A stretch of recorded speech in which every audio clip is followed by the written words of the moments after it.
All right, welcome to the third lesson. So by this point, you will have set up all of your backgrounds and labeled them correctly according to the questions. And you will have also been shown how to code for or to set up all the sprites, so all the different ones, and then also when the conditions when they're meant to hide and when they're meant to show.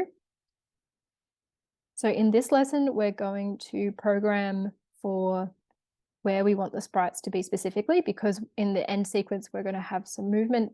We want to code for the rocket ship and the astronaut to be in a certain position at certain points. So we're going to start with the astronaut. So we've already understand that how to code for an event, like when the green flag is clicked. So when the flag is clicked, we want the dog astronaut to show up. But what we want to do is specify where we want him to be. So we want to select under motion, go to, and just stick it in there. And then we want to select the position we want him to be in. So depending on where you want him to go on the screen, there'll be X and Y coordinates, and you need to insert them in here. So I'm happy I want him to go here. So that's what's going to happen when that happens. And we also want him, because we're going to be changing his costume later, we want to specify what we want him to look like.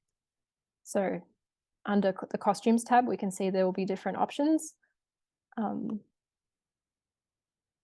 like this. I just want him to start like a normal, just standing position. So I'm going to select under looks, switch costume to, and then drop down the menu and go .A. So now this piece of code, I'm just going to move him just for an example. So when the green flag is clicked, he's going to go here and go to this costume. Now, the other condition we need to put in is what happens when you click the flag, which background do we go to? So this is the start background, which is we've labeled nebula. So we need to specify that we want nebula to show when the flag is clicked. So in events, when the green flag is clicked, under looks, switch background to, just going to move this over, switch background to, and we're going to select nebula, which is the start screen. And then also we just want the dog to say, astronaut to say something when this happens, just to specify what we should do. I'm going to say click to begin. And for 2 seconds, decide how long you want him to say it for. It's going to look like that. All right, so at this point, you will have the start screen completely set up with a functional start game button, all ready to go into the game. So when we click the button, this looks a bit messy, but we're going to fix that up. Yes, because you will have already coded that when you click the button, it's going to switch to question 1. So that's why it's gone to this one here. So what we want to do is, we don't want the dog to be over here when we start the game, because that's where we wanted him to start, but we want him to move now. So we need to code for an event that when the background switches to question 1, we want him to go to a new position. So we do the same thing again, under motion, go to, and we're going to select the coordinates. I've got some written down, so I'm going to put those in. I just noticed an issue that I had the wrong saying thing here. So I just switched it for 2 seconds so that he'll only say it then, and then he'll stop. So that's the starting position. And now when it switches to question 1, going to this position here. And we're also going to add just a little speech thing. He's going to think. This is optional. You don't have to add a step like this. Just add a little bit of character. So he's going to say, all right, let's play. Okay, so at this point, you just want to make sure that you're going to have everything showing on question 1 correctly. So you're going to want to make sure that now that you've coded for all of the stars to show on question 1, that's consistent for everything. So it should be looking like this. But what we're going to do is, for the rocket ship, because we're going to be coding some movement later, we actually have to specify where we want it to start. So we've already got that when the background switches to question 1, we want it to show, but we want to do the same thing that we did with the dog, where we want to select exactly where it goes to. And in this case, this is exactly where I want it. So X, you can see X and Y, and we've got X and Y correctly in here. And then we also want to specify, because we're going to change the direction he's pointing in later, we want to specify the direction we want him in now. So got direction 90. And you can also change this if you wanted it to be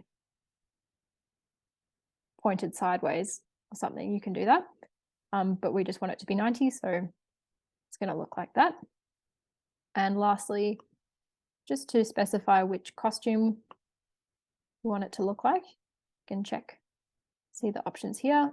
So rocket ship E is the one where it's like stationary, so we're going to pick that one, which, yeah, you would drop down and rocket ship E. So at this point, we've coded for everything to be in the correct position, and we've also specified where we want the astronaut and the rocket ship to be on the start screen and then also on the first question screen. So what we need to do now is code for how we're going to move between each question. So for each question, you will have already typed on the background. And then also for each star, you will have already coded all the answers. So for question 1, you've got who was the first person to walk on the moon, and you've got 4 answers: Louis Armstrong, Neil Armstrong, Buzz Lightyear, and Whitney Houston. So what we need to do is we need to code for how the player is going to select the right answer and move to the next question. On the astronaut, we're going to create a condition. So we're going to do a new one just so that we have a separate bit of code for this. So this for question 1, so when the background switches to question 1, and now we need to check. So we need to double check what our correct answer is. So in this case, it is the B star sprite is saying the correct answer. So we need to code for B to be the correct response. And we do that by, under control, we want to select the one that says if blank then, and drop that in there. And we're going to do it with keys. So what we want is, under sensing, we want if, and we can scroll down. So if the B key, which is the correct answer for Neil Armstrong, is pressed, pull that across and drop it in the middle. If the B key is pressed, then. So what's going to happen then? We want it to say that the answer is correct and move on to the next question. Let the player know that they've got the question right. We're actually going to add a little sound. We want it to start a sound. And to select a sound, if you want to change it, you can go under the sounds tab and then choose a sound down here. And there are all sorts of different ones. I've actually already selected one, so I'm going to go with that one. It's this one here, magic spell. You can edit it here. You can do all sorts of things with it. Just going to delete that because I've already got it here. And you can also label it something if you wanted to call it, say, correct for the correct answer. Once you've selected a sound and it's in your little collection here on the side, it will show up in this list here. So magic spell is the one I want, so I'm going to select that. Then, since that's the correct answer, if they've pressed that, we actually want it to move to the next question. And we're going to do that by, in the purple section, we're going to switch the background to, and then select question 2, because we want to move from question 1 to question 2. And just to delay this a little bit, because it will happen very quickly otherwise, we're going to add a little wait command here. And we're just going to leave it at 1 second because we just want it to just take its time. Now that makes sense as it is, but now we have to add in some language, some programming language that helps the computer understand when to do it. Because if we left it like this does work, but it's going to do that for, like, we need to specify when it needs to do that. And the way we do that is by adding a forever loop around everything. So as you can see, you can pop it in the top there, and it's going to go around all of that code. What that is saying to the code is that when the background is on question 1, anytime the B key is clicked, you need to run this script. But then because we only want it to happen on question 1, because question that it only works for this correct answer, we then need a condition that we want. Once it's completed this, we want it to stop. And we can do that by dropping down here. We're going to stop just this script, and we're going to pop it inside these two. So that's what a correct answer is going to look like. All right, so that's how we code for that, for a correct answer. So now when we're on question 1, if we press B, it will play the sound and it will move to the next background or the next question. So the next step is to replicate this for each question, or for each correct response. And you can do this just by right-clicking on what you've already done and duplicating it. We can just, this can get kind of messy, so probably try and keep everything nice and organized. So we're going to go question 1, question 2, and we'll go all the way along for each question. So we've already done that we want it to switch to question 2. So this is going to be question 2's coding. So when it switches to question 2, and you know what, just for sake of it, we're going to move the background to question 2 as well, so that we can see what's going on.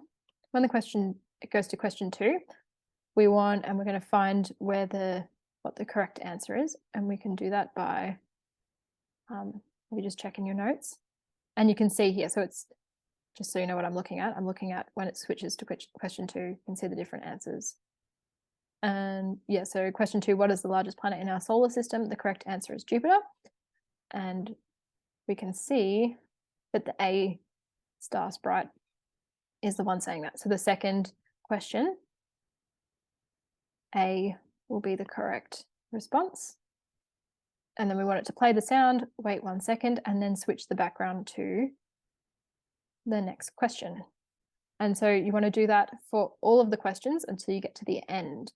Okay, so the last step is when we reach our last question. So in this case, my last question is question 6. You can see they're all labeled. So question 6 is the last question. It's going to look like this. It's going to say how many stars are in our solar system, and these are the answers that I have coded in. The correct answer is A, so it's 1 star, which would be, select the drop down here and go, if key A is pressed, then, and we're going to have the correct sound again, wait 1 second, and then we're going to switch the background to, from question, so remember it'll be on question 6 and to the winning background, because we're going to go on to program our little end sequence. All right, so once you've coded for all of the questions, this is what it's going to look like. You're going to have question 1, 2, 3, 4, 5, 6, and you're going to have the correct keys selected for each answer.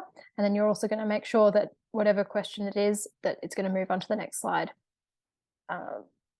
all the way through. And then the very last one, just making sure that you've got it moving from the last question to the winning background. Okay, so up until this point, you should have questions that you're able to press keys for all the way through.